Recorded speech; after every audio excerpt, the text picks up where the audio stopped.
The Seattle Seahawks have chosen to make Jaxon Smith-Njigba the highest paid wide receiver in the National Football League, inking him to a contract extension that'll see him being paid $42 million per year with over $120 million of guarantees. A pricely sum, but well worth it in my opinion. Let me make my case. Jaxon Smith-Njigba came to the Seattle Seahawks as a first-round pick 3 years ago, and he was thought at that time to be a slot-only kind of player, a guy that'd have to operate on the inside 24/7 in the NFL. Reason being is that was basically how he operated at Ohio State, and we didn't have a rich history of wide receivers who played at the slot at the college level who were able to make the transition to the outside. It was thought that maybe his arms would be a little bit too short or that he wouldn't have enough speed to do that. And through his first couple of years here in Seattle, he indeed lived in the slot, partly because you had DK Metcalf and Tyler Lockett on the outside, which sort of stacked him up and didn't give him a real place to go to where he had to be in the slot. But this past year, he was transitioned to the outside, and he completely utterly dominated. He was so deep into this season, on pace to overtake Calvin Johnson's receiving record for a single NFL season. And what was really impressive about that was the fact that he was doing so efficiently.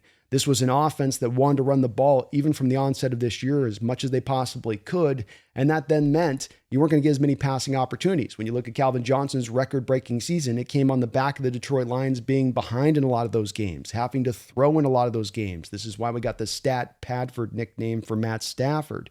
But with Jaxon, it was completely the opposite. You have an offense that wants to run the ball. And then even on top of that, you have a team that tended to, throughout the course of the season, blow out a lot of teams over and over again, thus giving you even less opportunities because you'd get into the fourth quarter and basically be living with the lead, leaning on the lead, burning clock, not trying to throw the football. And so Jaxon, able to be deep into the season, on pace to almost break that record, to still finish up with over 1,800 yards, is not just impressive. It again makes this contract completely understandable in my opinion. And it also relates back to the run game, because when you start out the first part of this year through about the first half of the schedule, NFL teams week in and week out, defensively speaking, were committing to stacking the box up against the Seattle Seahawks and then bringing a lot of times a run blitz or just a pure blitz on the back of that.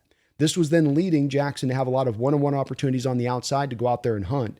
And hunt he did. He went out week after week and just took defenses apart. And then defenses went, okay, enough of this. Let's go back now to our cover two shell defenses. Let's go back to trying to wind that safety over to his side, giving a little bit of a soft double team at least over to Jaxon.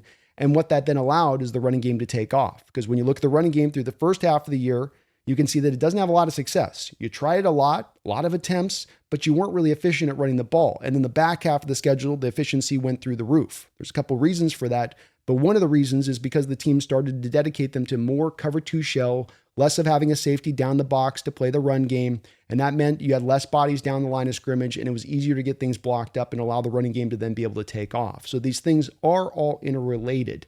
Now, a lot of people online, and these aren't Seahawks fans, but a lot of national fans out there will kind of pointing and wagging their finger at this deal. And they're saying, oh, you're giving him quarterback contract money. Just wait until teams start to dedicate resources his way. Oh, wait, just wait till defenses start to put their number one cornerback on him all game long. This is, of course, is utterly ridiculous because this started to happen through the back half of the schedule last year. And we have more than a variety of moments of him having a quote unquote, the number one cornerback, the lockdown quarterback for a team, and him giving him that guy the work. You got Jalen Ramsey in the second game of the year where he's lined up in that condensed split and takes the top off the defense.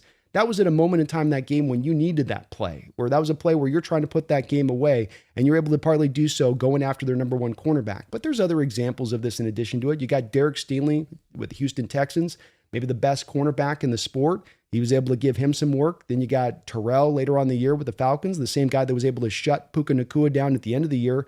Boy, he had a hard time there with Jaxon. I think he gave up a couple of touchdown receptions to Jaxon Smith in that game alone.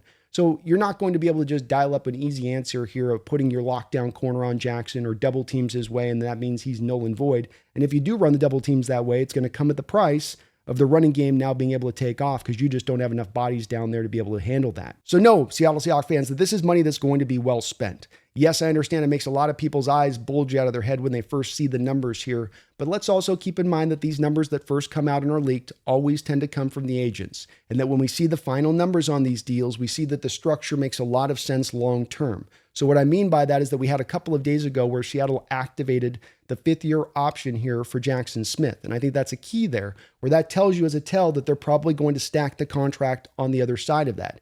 And as you notice, they said $120 million of guarantees on what we heard about the deal here coming out. And I think that that's important because that's not bonus money that they tend to let you know as part of the deal. They're letting you know the guarantees. And so what I think is happening here is you come to Jaxon and you say, Jaxon, we could wait another year to pay you. We got 2 years of club control. We don't have to pay you right now, but we will pay you right now. We will give you the guarantees down the line. But in doing so, you're going to need to make year 1 and 2 of this deal feasible for us to where we can be able to manage this through the rest of our contract so that by the time your contract really comes in and hits fully hard, now we're looking at the salary cap up at $350 million. And Jaxon, it would seem, was willing to accommodate them. So don't get too caught up on the average per year of this deal because it's a little bit of a weird outlier in this situation in that you still have 2 years remaining on the rookie contract, and this stuff's probably going to be tacked on top, / just a lot of guarantees put in there. So it's a lot like how bonus used to be activated in these contracts where it was base and bonus, and you had to worry a lot about the base money along with the bonus because the combination of the two really made the contract hit early on faster and harder. Well, now the contracts hit a little bit softer because you can tack them on, especially when you have a first-round contract, and most especially when you're extending that guy after 3 years. You see a lot of teams that try to wait until after that 4th-year territory, and then they end up really paying the price, and then they're not able to manage the numbers out to make it more feasible, functional for you on the salary cap in the short term. So this deal is going to look good when you look at the numbers of it, the details of it. He's just turning 24 years old, coming off an all-pro year, coming off almost a record-breaking season that saw you go out there and win the Super Bowl. Great deal here for the Seattle Seahawks. The numbers are going to work right, and Jackson's going to continue to dominate in the future and continue to allow this offense to run in the way that it ideally wants to run. My name is Brandon Kay. This is the Hawks Desk. Please hit the like button. Please subscribe.